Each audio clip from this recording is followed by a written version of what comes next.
आपने कभी सोचा है कि कुछ लोग आपकी तरक्की से इतना जलते क्यों हैं?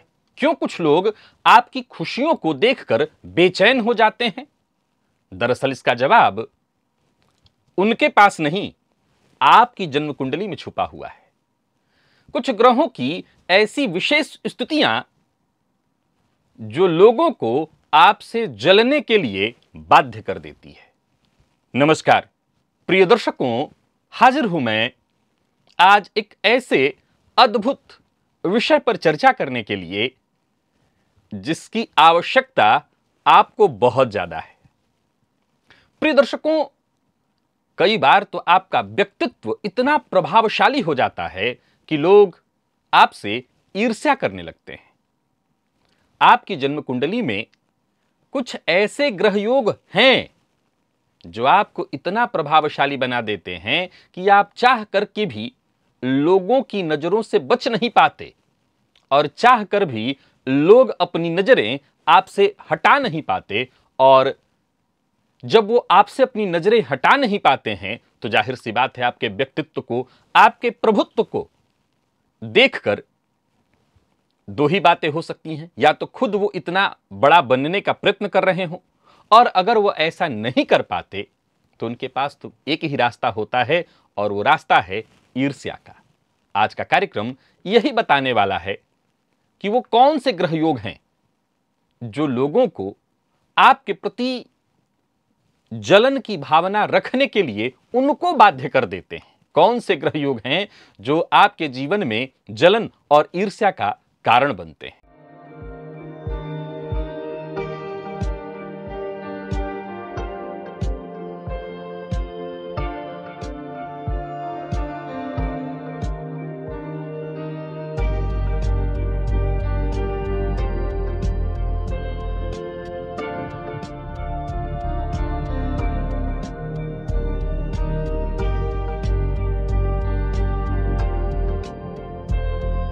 प्रिय दर्शकों, ईर्ष्या केवल नकारात्मक भावना नहीं है।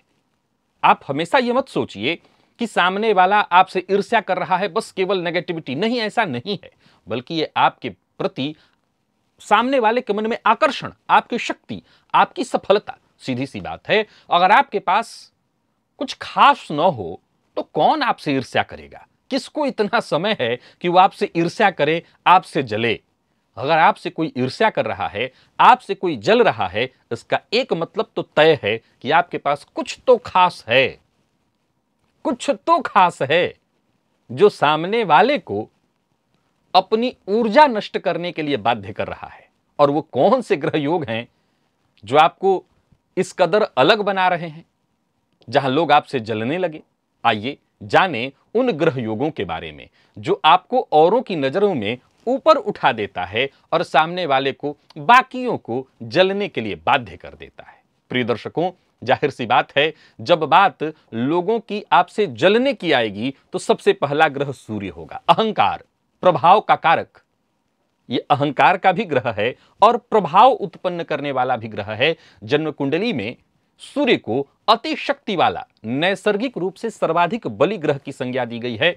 यदि जन्म कुंडली में सूर्य दशम में हो, लग्न में हो, नवम में हो, पंचम में हो, इन भावों में हो, तो ऐसा जातक समाज में विशेष स्थान अवश्य प्राप्त करता है और स्वभाव से आत्मविश्वासी और प्रभावशाली होता है। अब मैं हमेशा एक बात कहा करता हूं कि अभिमान और स्वाभिमान में धागे भर का फर्क है, और कई बार इसमें भेद कर पाना मुश्किल होता है।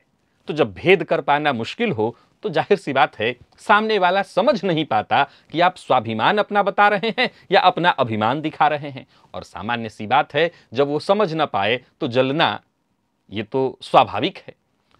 तो सूर्य यदि कुंडली के इन भावों में हो तो आप लोगों की नजरों में अनायास उठ जाते हैं और फलतः लोग आपसे जलने लगते हैं। ऊपर से यदि सूर्य कुंडली में मेष के हों, सिंह के हों, धनु के हों और इन्हीं भावों में बैठे हों जिसकी मैंने चर्चा की, और ऊपर से कहीं शुभ ग्रह से युक्त या दृष्ट हों, तब तो ऐसे जातक की जो प्रसिद्धि है वो लोगों को मजबूर कर देती है, इससे ईर्ष्या करो। प्रिय दर्शकों, बात यहीं खत्म नहीं होती, क्योंकि अगला ग्रह मंगल है। यह साहस और प्रतिस्पर्धा का ग्रह है। यदि जन्म कुंडली में मजबूत मंगल कुंडली के लग्न में तीसरे, छठे अथवा दसम भाव में हो, तब भी जातक का जो आत्मविश्वास है वो दूसरों को असहज कर देता है। जी हां, इस जातक का आत्मविश्वास इतना मजबूत होता है कि सामने खड़ा व्यक्ति असहज हो जाता है, और जब सामने खड़ा व्यक्ति असहज हो जाएगा, यानी आपको टक्कर देने की साहस नहीं कर पाएगा, तो क्या करेगा? उस बेचारे को भी तो कुछ करना है, वो आपसे ईर्ष्या करेगा। जन्म कुंडली में मंगल मकर के हों, मेष के हों, वृश्चिक के हों, धनु के हों, तो ऐसे जातक की जो ऊर्जा है वो इतनी मजबूत हो जाती है कि सामने वाला जलने के लिए बाध्य हो जाता है, ईर्ष्या करने के लिए बाध्य हो जाता है। राहु भी पीछे नहीं है, राहु का भी प्रभाव है। राहु भी व्यक्ति को अत्यधिक प्रभावशाली बना देते हैं यदि कुंडली के केंद्र अथवा त्रिकोण में हो। ऐसा व्यक्ति रहस्यमयी प्रवृत्ति का होता है और उसे भी प्रसिद्धि मिल जाती है, और खूब प्रसिद्धि मिल जाती है।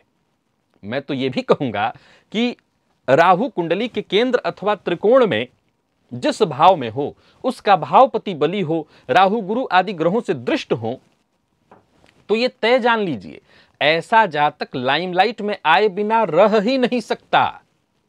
और फिर राहु का तो अपना स्वभाव ही है कि सामने वाले आपसे जले बिना कैसे रहेंगे, क्योंकि आपका स्वभाव तो रहस्यमयी है।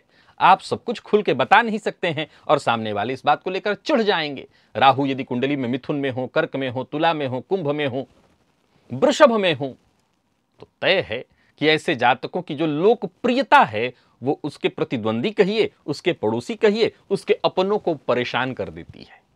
शुक्र कहां पीछे हैं? जाहिर सी बात है, आकर्षण और वैभव के कारक ग्रह हैं। शुक्र जन्म कुंडली के लग्न में हो, सप्तम में हो, पंचम में हो, 11वें में हो, तो भी व्यक्ति अद्भुत आकर्षण वाला होता है। ये उसकी सुंदरता, उसका स्टाइलिश स्वभाव, उसका वैभवशाली जीवन, जिससे लोग अनायास ईर्ष्या करने लगते हैं। इन भावों में यदि शुक्र वृषभ में हो, तुला में हो, मीन में हो, तो भी ऐसे जातकों से लोग अनायास आकर्षित भी होते हैं और जलन की भी भावना रखने लगते हैं। प्रिय दर्शकों, ये जलन शनिदेव भी उत्पन्न कराते हैं, लेकिन इनके जलन कराने का तरीका थोड़ा अलग है। ये सफलता देते हैं और संघर्ष के बाद सफलता देते हैं। जन्म कुंडली में शनिदेव जब दसम, सप्तम अथवा एकादश भाव में होते हैं तो व्यक्ति की जो प्रगति है वो धीरे धीरे होती है, लेकिन अंततः ऐसा जातक इतना बड़ा मुकाम हासिल कर लेता है कि वो लोग, यहां शनि वाले में एक बात जरूर विचारणीय है कि वो लोग होते हैं जो उसको ये कहते हैं कि तुमसे तो ना हो सकेगा।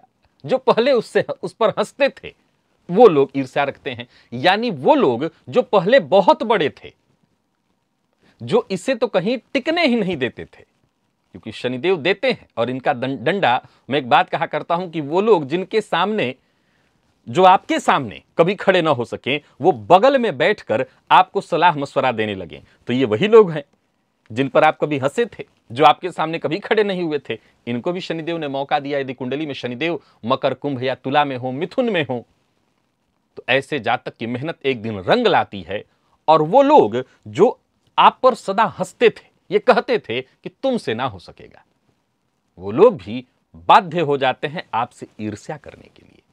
प्रिय दर्शकों, कुंडली में ईर्ष्या बढ़ाने वाले जो विशेष ग्रह योग हैं वो और भी हैं, जैसे सूर्य राहु। इसे हम सामान्यतया ग्रहण योग कहते हैं। सामान्यतया इसे हम ग्रहण योग कहते हैं। इस योग के चलते जातक की बदनामी होती है, लेकिन यह भी जातक को अचानक प्रसिद्धि दिला देता है। कब? जब देवगुरु बृहस्पति से दृष्ट हो, या कुंडली के एकादश में बैठा हो, या कुंडली के तीसरे में बैठा हो, नवम में बैठा हो ये योग, या ये योग कुंडली के दसम में हो। बदनामी भी होती है, लेकिन एकाएक जातक को प्रसिद्धि में मिल जाती है। जातक कुंडली में मंगल और शनि के योग से भी ऐसा प्रभाव पा लेता है। यह विस्फोटक योग है। ऐसे जातक के अंदर जो आत्मविश्वास है वो लोगों को असहज कर देती है। ऐसे जातक के अंदर जो दिमाग होता है, मैं हमेशा कहा करता हूं, ऐसा जातक जन्मजात इंजीनियर होता है। शुक्र राहु का संबंध देख लीजिए।